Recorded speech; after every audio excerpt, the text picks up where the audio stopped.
Il est là. J'emprunte la scène, camarades. Mesdames et messieurs, vous tous ici rassemblés, toi là-bas avec tes épées, ton armure, toi là-bas avec tes cornes, en toute simplicité, salut. Salut. Vous étiez trois à réagir, hein, on va falloir faire un petit effort. Alors on va la faire correctement, attention. Attention que bref. Ouais, il y a une petite latence, mais oui, des vagues. Mesdames et messieurs, salut. Salut. Ça c'est pas mal.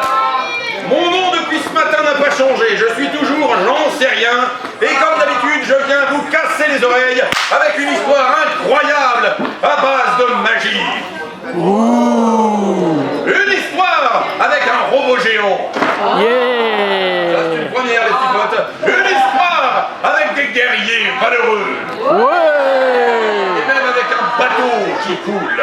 Et donc, Oh. je suis venu vous raconter la fois où le valeureux navire qu'on appelait l'Argos s'est un jour retrouvé coincé dans une tempête.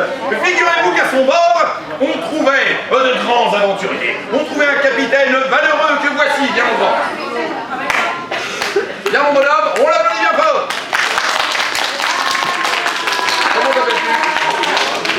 Damien? Ok, on va l'appeler Damien.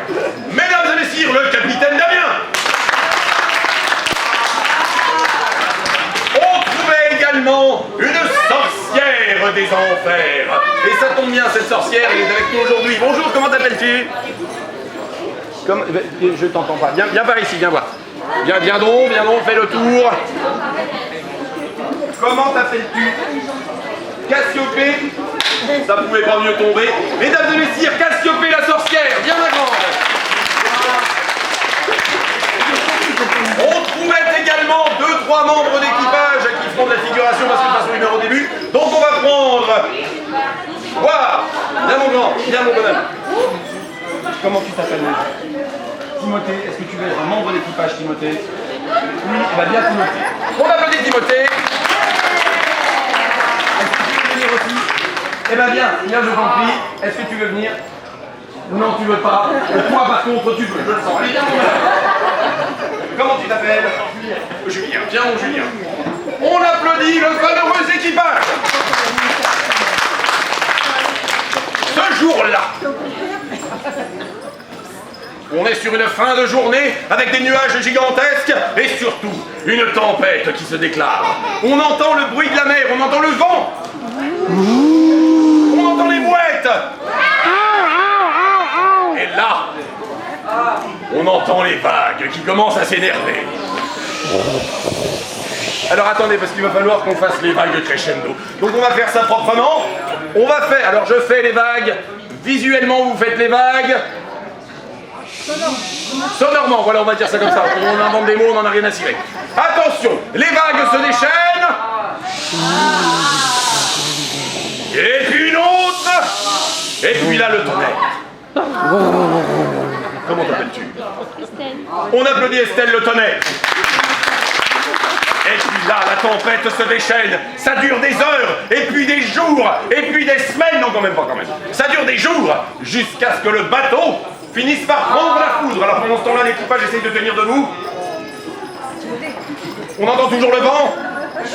On entend les vagues. La foudre.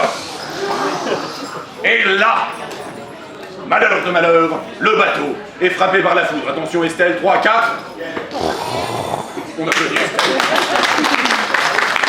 Le capitaine Damien se rend compte que le bateau a besoin d'être réparé. Sans quoi, un bateau avec un trou dans la coque, ça ne devrait pas flotter longtemps. Et donc, avec un air dubitatif, je t'en prie.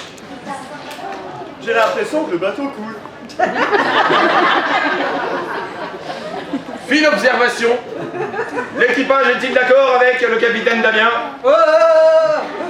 L'équipage panique, c'est pour ça que c'est lui le capitaine. Et donc, la décision est prise d'accoster sur l'île la plus proche. Je t'en prie, annonce à l'équipage. Chers équipages, nous allons accoster sur cette île là-bas. C'est un capitaine qui va droit au but.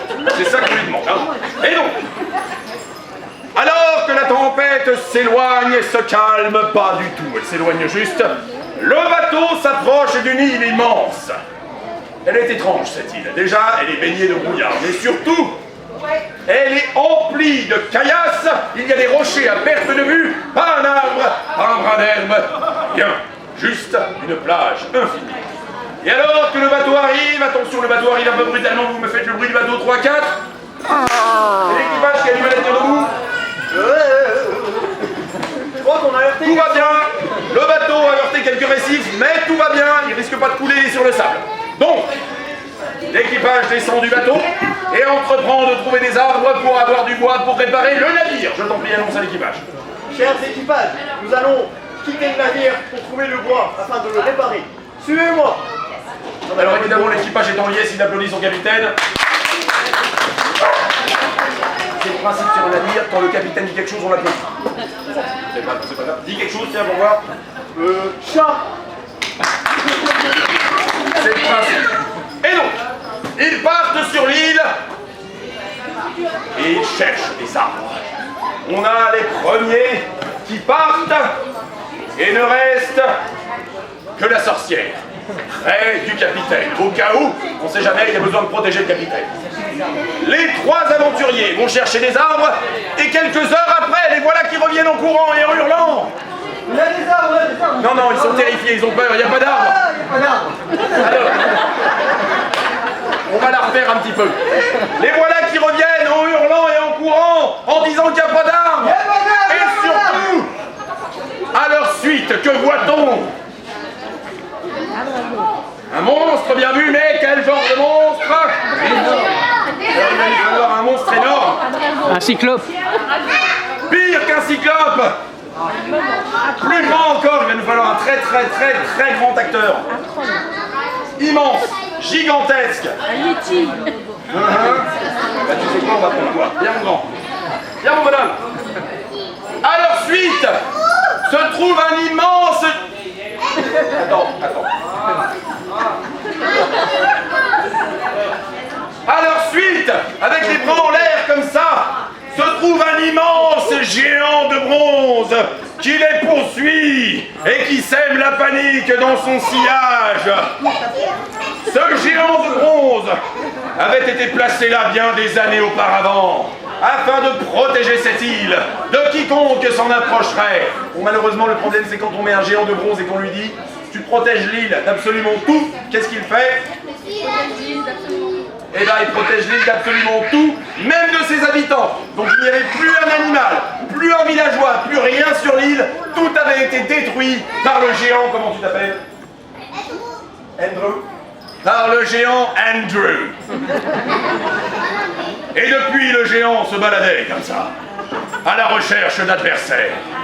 C'est un géant de bronze, ni plus ni moins que du bronze avec à l'intérieur un espèce de liquide un peu étrange qui, à l'époque, en fait, servait tout simplement à mouvoir toutes sortes de choses par la magie. Ce liquide à l'intérieur du géant de bronze, ce n'était ni plus ni moins que ce qu'on appelait de l'ichor. Qu'est-ce que c'est l'ichor? C'est ni plus ni moins que le sang des dieux, mesdames et messieurs.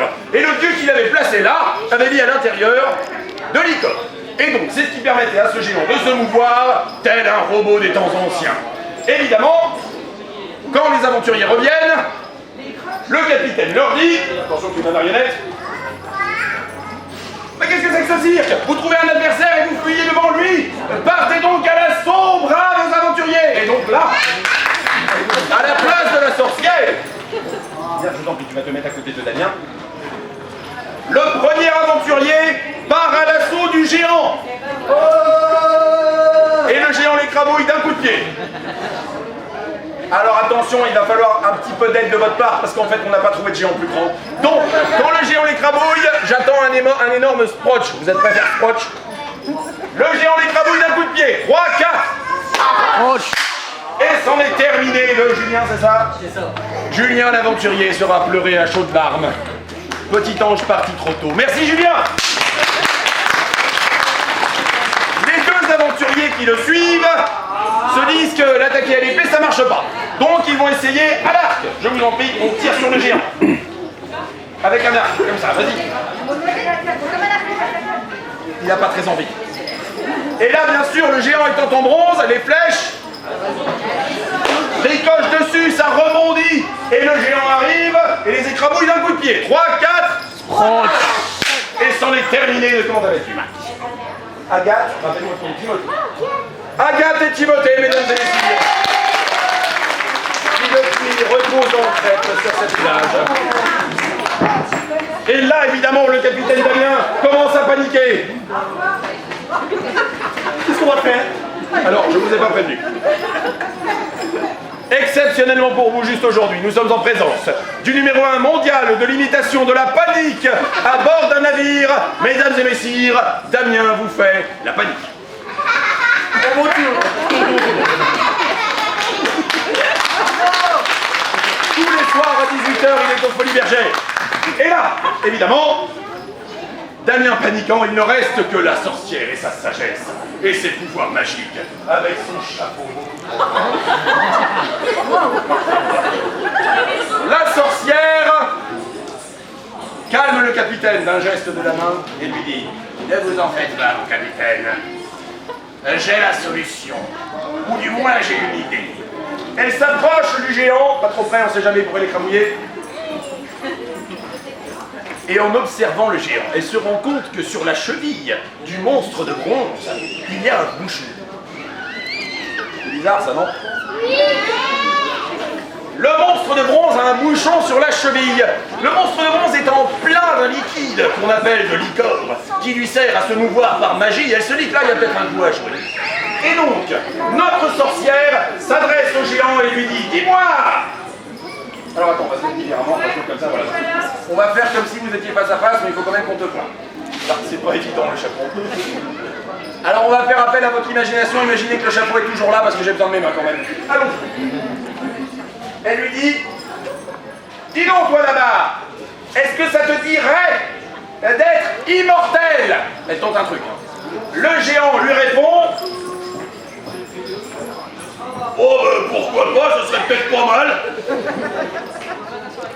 Première étape de la persuasion qui fonctionne. Et là la sorcière lui dit: eh ben tu sais quoi, j'ai peut-être une idée pour te rendre immortel et plus puissant que n'importe qui. Ce à quoi le géant répond: j'aurais peut-être pas dû le mettre sur la scène. Oh pourquoi pas, dis-moi comment ça peut se faire et puis peut-être c'est une bonne idée. Et là la sorcière lui dit: à chaque fois on risque le spectacle supplémentaire, hein, vous vous rendez compte quand même? Eh bien figure-toi que j'ai entendu dire de la part des dieux eux-mêmes qu'il suffisait de retirer le bouchon sur ta cheville pour devenir immortel. Ce à quoi le géant lui répond: oh bah ça se tente, hein, pourquoi pas. Et le voilà qui enlève le bouchon. Alors, c'est un gros bouchon, il va falloir qu'on s'y mette à plusieurs. Le voilà qui enlève le bouchon, 3, 4. Ils font bien le bouchon, non? On vous applaudit pour le bouchon. Et alors que le bouchon est retiré de la cheville du géant de bronze, voilà qui s'écoule sur le sol. Ah, le sang magique du géant qui lui servait à rester en vie. Et alors qu'il se vide comme ça de son liquor, que se passe-t-il à la fin? Le géant Andrew, non seulement... non, il rapetisse pas, non, mais il s'effondre. Il s'effondre effectivement. Et donc Andrew, attention, tu es prêt à t'effondrer. Andrew est prêt à s'effondrer. Sous vos yeux ébahis, sous vos oreilles ébahis. Aujourd'hui, mesdames et messieurs, juste pour vous, silence pour l'artiste, Andrew s'effondre. On l'applaudit bien fort. Merci Andrew. La sorcière prend un air fier. On va la refaire juste pour vous, juste un petit bonus. Attention, rappelle-moi tout le monde déjà, Cassiopée. La sorcière Cassiopée prend un air fier. Ça a marché. Et donc, elle annonce fièrement au capitaine: je croyais pas, mais ça a marché. Là, le capitaine Damien, encore un peu tremblant, se dit: bon, bah, il n'y a plus qu'à réparer le bateau. Et c'est ainsi que, grâce à la ruse, la sorcière Cassiopée avait pu sauver presque tout son équipage en défaisant le géant de bronze sans sans utiliser la force. Et c'est ainsi, mesdames et messieurs, que l'équipage et le navire du capitaine Damien fut sauvé, à l'exception de Julien, de Timothée et accessoirement de... Comment tu t'appelais déjà? Et de Agathe, qui malheureusement depuis ce temps repose en crête sur une plage. Mesdames et messieurs, on applaudit Cassiopée. On applaudit Damien.